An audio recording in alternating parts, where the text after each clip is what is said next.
So today we're going to be continuing my series on the truth about One Punch Man, and to get better acquainted with what I'm going to be talking about in this video, please check out the previous video that I've made in this series on the truth about Genos and Drive Knight, because this video is going to be direct follow-up to that. Also, I'll have the link to the entire playlist in the description. So in this one, we're going to be talking about Metal Knight, aka Dr. Foy, the Egyptian god that he's based on, whether he's good or evil, where his base is possibly located, and his role in the Genos, Drive Knight, and Mad Cyborg storyline. So Metal Knight is based off of the Egyptian god Thoth. Thoth was the god of the moon, wisdom, writing, hieroglyphics, science, magic, art, and judgment. Now you might be thinking, wait, god of the moon? Did you say that god was based off of Osiris, who is also the moon god? So does that mean Metal Knight is evil? Well, while Thoth is associated with the moon, he's also one of the two deities who stood on either side of Ra's bark, and we've also previously established that Ra is Saitama. Thoth was also the secretary and counselor to Ra. It also seems that Thoth's relation to the moon is more so its ability to provide light at night, allowing time to still be measured without the sun. So now does this mean that Metal Knight is a good guy and he'll eventually become an ally of Saitama? I can't really say for sure, but what I can say is that in my opinion at least, I think he is more aligned to Saitama, or more so just the light, than he is to God, the dark, if we had to pick sides. Now, as for Thoth being the god of wisdom, I think this parallels to us seeing Child Emperor go to him on multiple occasions for his guidance, as well as just the Hero Association in general putting so much faith into him. Thoth is also regarded as self-begotten and self-produced. This could also be Bufoy creating like his own proprietary technology, as well as like his legion of robots. Thoth is also credited with making the calculations for the establishment of the heavens, stars, earth, and everything in them. Now this could be a parallel to Metal Knight creating the entire Hero Association base. Thoth was also the master of both physical and moral law. Bufoy tells Child Emperor that he will make a rational choice for the sake of justice, and that more so just coincides with who Bufoy is as an entity. And of course, Thoth being the god of science lines up with Bufoy being the paramount robotic expert in the One Punch Man world, or at least implied to be. Also, Thoth is depicted as an ibis that has a headdress with 4 discs, and as you'll see here, this kind of lines up with how the Metal Knight robot looks. But let's go back to God, because Metal Knight does have like an inadvertent relationship to him, unfortunately. So in the Osiris myth, which we've talked about countless times in this series already, I hope you're familiar with it and its relation to One Punch Man, Thoth gives Isis the words to restore her husband Osiris, allowing the pair to conceive Horus. And as I've established in my previous video, Drive Knight is Horus, but also the Mad Cyborg. Drive Knight also says that Metal Knight is the one responsible for creating the Mad Cyborg, which I think is true.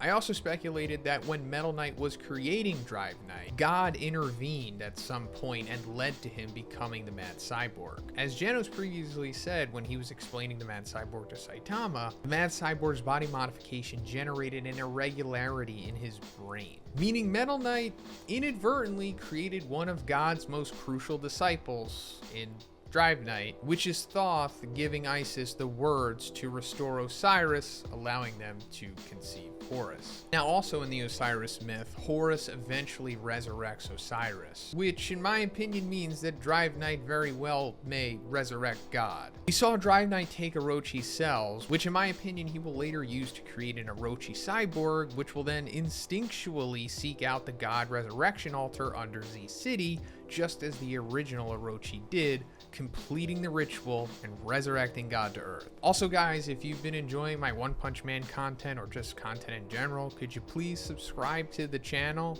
Thanks guys. And now to wrap up the portion on Thoth, let's get into his role in the rivalry between Set and Horus, aka Genos versus Drive Knight. Because following a battle between Horus and Set, Thoth offers counsel and provides wisdom. And in my opinion, this is where the Genos and Drive Knight storyline is headed as well. Since currently in the webcomic, Drive Knight is trying to convince Genos that Metal Knight is the ultimate evil and solely responsible for the Mad Cyborg destroying his family. And as I've also established, Drive Knight has projected his and the organization's evil machinations onto Metal Knight, culminating in chapter 141 of the webcomic with Drive Knight staging an attack on a city using Metal Knight drones that he created with the schematics the organization stole from Metal Knight. And once Genos and Drive Knight eventually confront Metal Knight as per Drive Knight's plan of seeking down his base with Genos in order to take him out, I assume at that point Bufoy will reveal the truth about everything to Genos and also Drive Knight, as we have yet to hear Bufoy's side of the story in the series yet. We've always heard it from the side of Drive Knight, and I assume that he'll also most definitely come with receipts at this point, which Drive Knight has yet to produce since, you know, he's been lying this whole time. And this will line up with Thoth intervening in between Set and Horus and providing wisdom and counsel. Now, I don't know what the ultimate resolution that Metal Knight will have in this battle, but I assume that this will probably be the moment in the series where Genos finds out that Drive Knight is the Mad Cyborg. So now let's step away from Egyptian mythology and let's go into the manga and the webcomic and decide whether Metal Knight is good or evil. And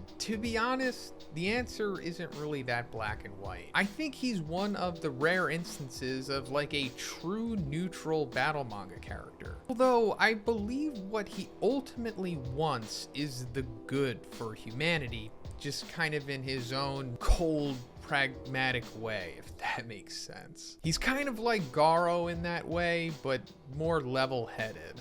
We see in chapter 78 when he's discussing the Monster Association attack plan with Child Emperor, he feels that raiding the Monster Association in an effort to save Waganma is foolish and will result in multiple valuable hero deaths. And he's completely right. Like, if the plot wasn't so convenient to the S-Class heroes during the portion of them taking on the cadres, surely at least 3 of them would have died, right? I mean, we saw what happened to the Council of Swordsmasters, characters that one was happy to let go of to prove a point, and their strength is implied to be S-Class level anyway. Metal Knight suggested that they carpet bomb the Monster Association instead, and while this would surely cost the life of Waganma, an innocent child and the son of one of the Hero Association's biggest donors, in his eyes it would be a small price to pay for a much wiser method of attack. And of course, many will see this as evil, but it's just ruthless pragmatism, which is, like I said, what Bufoy is in a nutshell. He's willing to trade one life in order to save millions, especially multiple valuable S-Class heroes who they themselves can go on to save millions by not needlessly sacrificing themselves in a flawed attack plan. Aside from that,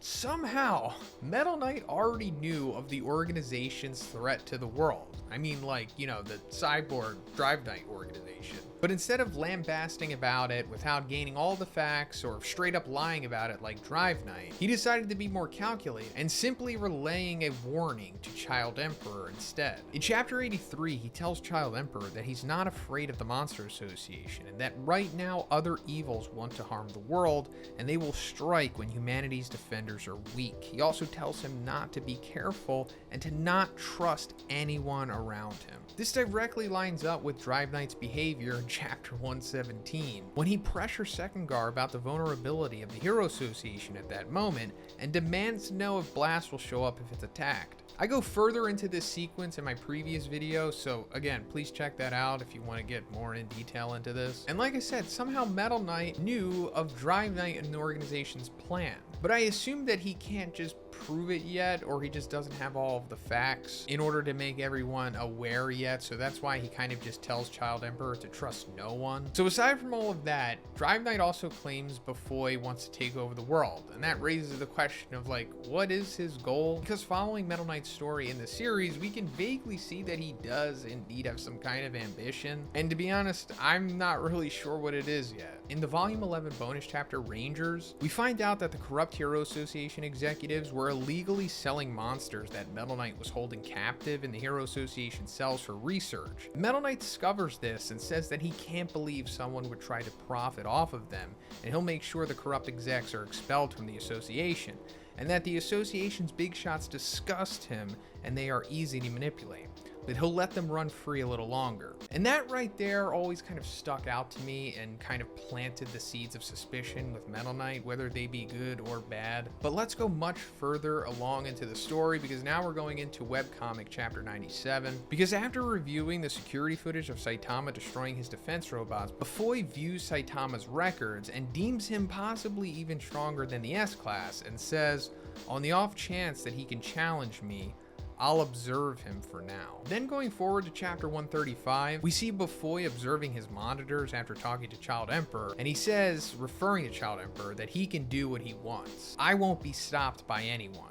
We also see him like observing Drive Knight and Saitama among a few others in these monitors. Now, as I've also mentioned in my previous video, I think one is playing misdirect with Metal Knight, like purposely making us suspicious of him, the same way that Drive Knight is doing to Genos and Second Guard, and the Hero Association by proxy. And like I said, while I don't fully understand his motives yet, since at least I know that Drive Knight is the true evil here, it's possible that Bufoy intends to like overthrow the Hero Association and become the new leader, or establish like a new Hero Association or something, since he's obviously well aware of the corruption within it. Corruption that us, the readers, are coming more to light of as the story goes forward. This was like the main reason why Child Emperor left the Hero Association to join the Neo-Heroes. This could be his pragmatic goal of absolute justice, not trying to control the world, as Drive Knight says, but to simply make the Hero Association like a true organization of justice, and not one of corruption and greed, which it is now. And to finish this video off,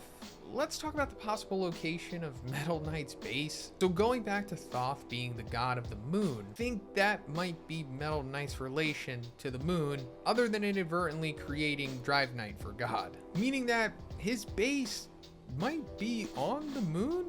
Like maybe on the dark side of it or something? And if it's not there, then it might be in space. Like he might have a space base or something. So hear me out. When Metal Knight's drone comes to examine Boros' ship in chapter 36, we see it arrive from the sky in a pod. So like, where did it come from? I mean, it clearly dropped down from somewhere, right? So was it coming from his space base or the moon, maybe? Also, in Volume 7's bonus chapter, Big Construction, we see the giant construction robot Metal Knight used to help create the new Hero Association. I've always thought this thing resembled, or at least was based off of, an AT-AT walker from Star Wars. And who made the AT-AT walker? The Empire. And where is the Empire's main base? The Death Star. Could also be another reason for the crater that Boros created when he kicked Saitama to the moon, other than representing like the Eye of Horus, and also the real life moon crater Osiris, further paralleling to God. It also could, be paralleling the Death Star, which also could be Metal Knight's base of operations. Now, I know that in the past, Child Emperor was Bufoy's assistant and that he was in his lab at some point, but I mean, maybe it wasn't like the moon base. Maybe that's like something entirely different that maybe not even Child Emperor knows about, possibly. Just speculating here. I'm not really married to that, but it does seem like a cool little possible twist, right? But anyway, that's it for the video today, guys. Let me know what you think about Metal Knight. Do you believe Drive Knight? Do you think Metal Knight is the true big ultimate evil here aside from God? Or is he, kind of in the middle here? He's like a true neutral who does want to bring justice to the world, but just in a cold, stoic, pragmatic way. Let me know. And if you like the video, guys, please give it a like, and please subscribe if you haven't already. Have a great day, and I'll see you next one.